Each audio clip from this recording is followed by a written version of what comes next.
Hello, class third students. Welcome back again in your English class. बच्चों, so finally we have reached towards the last chapter. I hope previously जितने भी chapters हमने पढ़े हैं, आपने chapters को अच्छे से समझा होगा, उनकी exercises को solve किया होगा और अच्छे से revise किया होगा. आज हम start करने जा रहे हैं बच्चों last chapter. Now let's get started. Chapter number 17, The Fairy at the Spring. आज हम देखेंगे कि इस स्प्रिंग के टाइम पे कैसे फेरी आती है यानी परी आती है. Once upon a time there lived a widow with two daughters. एक बार की बात है बच्चों, एक विडो बच्चों विधवा को कहते हैं जिनके हस्बैंड की डेथ हो जाती है. सो वो अपनी दो बेटियों के साथ रहती थी. People often used to mistake the elder girl for her mother because she looked like the mother. So उनकी जो बड़ी बेटी थी, लोग कंफ्यूज हो जाते थे कभी कभी उनकी बड़ी बेटी को देख के, वो उनकी मदर ही समझने लगते थे. बच्चों जैसे कि हमारे कभी कभी जो हमारे भाई बहन होते हैं वो एक जैसे नहीं लगते हम कभी कभी, तो ऐसे ही रिसेम्बलेंस होता था मदर का और एल्डर डॉटर का.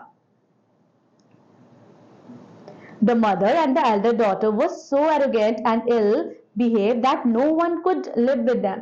जो मम्मी थी और उनकी जो बड़ी बेटी थी, उनका व्यवहार बहुत ही खराब था कि कोई उनके साथ रहना ही नहीं पसंद करता था. The younger girl, on the other hand, was gentle and sweet. No other girl of that town was prettier than her. लेकिन जो छोटी बेटी थी वो बहुत ही ज्यादा सुंदर थी, बहुत ही ज्यादा जेंटल थी, बहुत ही ज्यादा अच्छी थी, विनम्र थी. उसके जैसी लड़की, उसकी जैसी प्रिटी लड़की पूरे टाउन में नहीं थी. The mother loved only the elder daughter. Mummy केवल अपनी बड़ी बेटी को प्यार करती थी. Who resemblance her so closely, जो उसकी तरह ही लगती थी. जो यंगर गर्ल थी वो बच्चों किचन में ही रहती थी और सारा काम करती थी सुबह से लेके रात तक. One of the poor child job was to go twice a day and draw water from a spring hole a mile away and bring back in a large pitcher.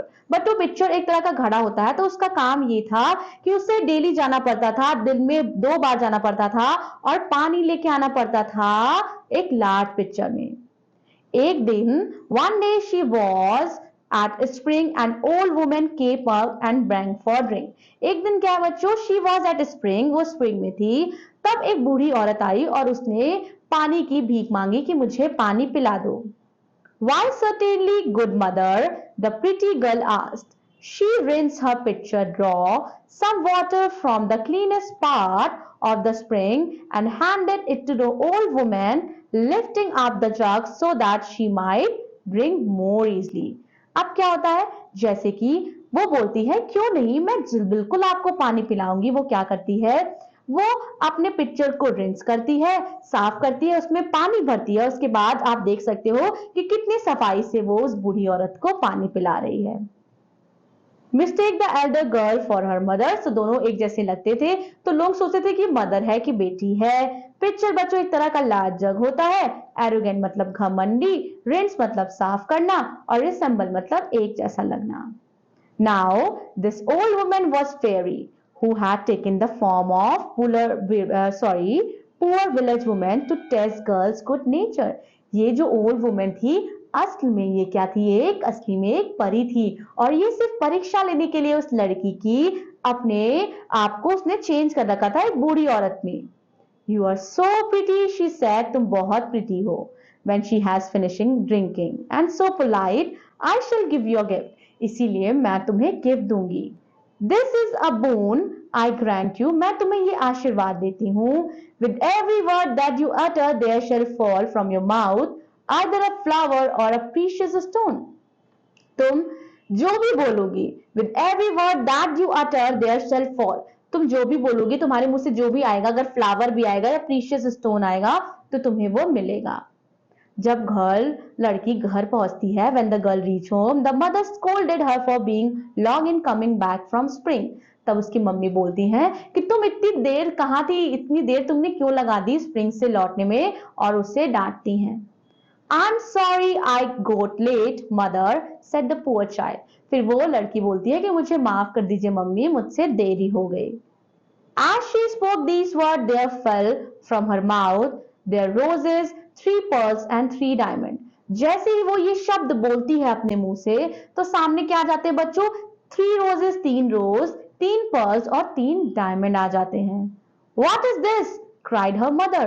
उसकी मम्मी कहती है ये क्या है? चिल्लाकर। Did I see pearls and diamonds dropping out your mouth? क्या मैं तुम्हारे मुंह से ये देख रही हूँ कि पर्ल्स और डायमंड्स निकल रहे हैं? What does this mean, dear daughter? इसका मतलब क्या है? This was the first time she called her daughter dear. ये पहली बार था जब उसकी मम्मी ने अपनी बेटी को डियर डॉटर यानी प्यारी बेटी बोला। इससे पहले तो वो उसे पसंद भी नहीं करती थी और उससे बहुत काम करवाती थी। The poor child told a simple tale what had happened. While speaking, she scattered diamonds right and left. फिर जो पुअर चाइल्ड थी उसने सारी बात बताई कि कैसे उसको ओल्ड वुमेन मिली, वो फेयरी थी, उसने उसने बोल दिया कि तुम जो भी बोलोगी तुम्हारे मुंह से हमेशा सोना चांदी ऐसे बिखरेगा। और जैसे वो बोल रही थी तो चारों तरफ डायमंड जो है वो उसके मुंह से निकल रहे थे। Really, said the mother, I must send my own child there. Come here, Fanchon. Look what comes out your sister mouth whenever she speak. तब उसकी मम्मी कहती है सच में ऐसा हुआ, अब मैं अपनी बड़ी बेटी को भेजूंगी, फैनचॉन को भेजूंगी और वो भी ऐसी चीजें लेकर आएगी। Although you have to go and draw some water at the spring when a poor woman asks for you, drink give it very nicely. तब वो अपनी बेटी को सारी चीजें समझाती है, बड़ी बेटी को, कि तुम्हें ऐसा करना है। Oh, indeed, replied that ill-mannered girl. I don't want to waste my time. Go there yourself. तब वो ill-mannered girl कहती है कि अरे मैं अपना समय नहीं बर्बाद करना चाहती, मैं वहां नहीं जाना चाहती। I tell you that you have to go, said mother, and go to this instant. अब क्या हुआ? उसकी मम्मी बोलती है कि नहीं, तुम्हें जाना ही पड़ेगा। Very sulkily the girl went. और गर्ल को जाने का बिल्कुल भी मतलब नहीं था, लेकिन तब भी वो वहां गई। Taking with her best silver flagon in the house. When she reached the spring, उसने देखा कि लेडी जो है वो magnificently dressed है, who came towards her from the forest, जो उसकी तरफ फॉरेस्ट से चलती चली आ रही है और उससे पानी मांगती है। This was the same fairy, वो वही फेरी थी जो अपीयर्ड हुई थी बच्चों एल्डर सिस्टर के सामने। Now dressed as a princess, the fairy wanted to see how ill-natured girl can get. अब वो जानबूझ के ऐसा ड्रेस हुई थी देखने के लिए कि ये लड़की कैसे बिहेव करती है। पोलाइट मतलब बच्चों विनम्रता से, बून आशीर्वाद, प्रीशियस मतलब महंगा, स्कोडेड मतलब डांटना, लॉन्ग इन कमिंग बैक देरी से आना, स्कैटर्ड मतलब छीटना, इंस्टेंट मतलब तुरंत, सल्की मतलब बच्चों चुपचाप, then we have flagon a large number of container of drinks, then we have magnificently मतलब जादुई तरीके से। Do you think I have come here just to get you a drink? said the rude girl. क्या तुम्हें लगता है कि मैं यहाँ आई हूँ सिर्फ तुम्हें पानी पिलाने? बहुत उसने घमंड से बोला। Do you know? I think I brought a silver flagon here specially to give you a drink. Drink from the spring if you want to. और वो बोलती है लो, तुम्हें पानी पीना है तो तुम पी सकती हो। You are not very polite, said the fairy, showing no anger. फिर फेरी बोलती है तुम तो बिल्कुल भी पोलाइट नहीं हो। Will, in return for your rudeness, I'll give you a curse.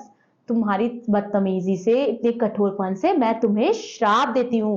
पहली वाली लड़की को उसने बून आशीर्वाद दिया था, यहाँ उसका अपोजिट इसे श्राप देता है कि for every word you utter a snake or toad shall drop out your mouth. और तुम जो भी बोलोगी तुम्हारे मुंह से सांप और मेढक निकलेंगे। देख रहे हो ना बच्चों उसके माउथ से कैसे निकल रहे हैं।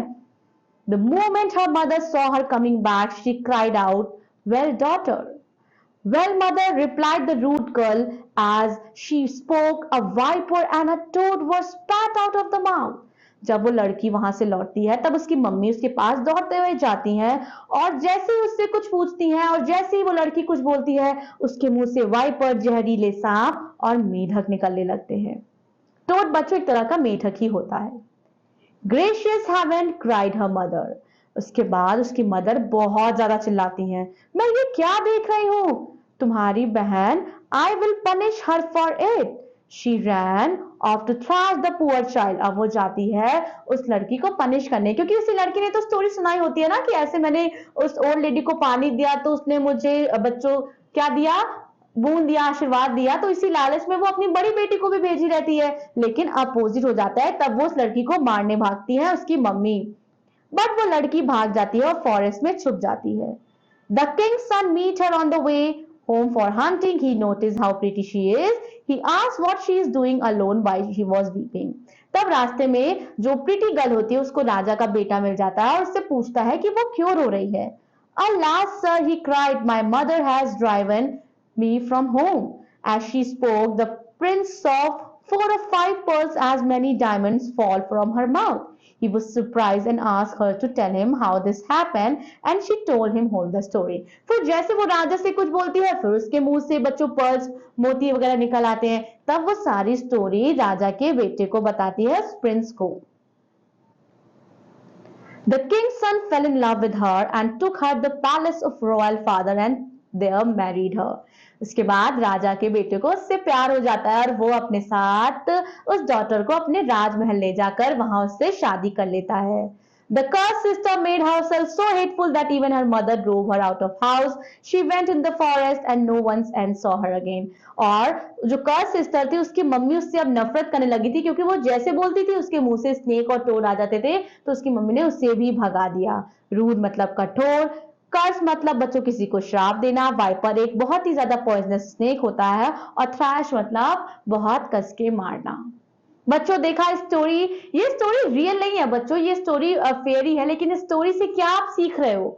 इस स्टोरी से हमें ये सीखने को मिलता है that we should always spoke good words, we should always be polite, we should always be kind, we should always be humble, we should always be good hearted person. Okay my dear students, I hope इस story से जितनी सारी बातें आपने सीखी हैं you are going to follow, you are going to be a good students. Thank you for your cooperation and patience in learning with me. I wish you all the best for your upcoming exams and I wish you all to study, work hard. I will be seeing you in another class. Till then, take care of yourself. Keep on learning, exploring, revising and reading. Good luck from my side. Bye-bye.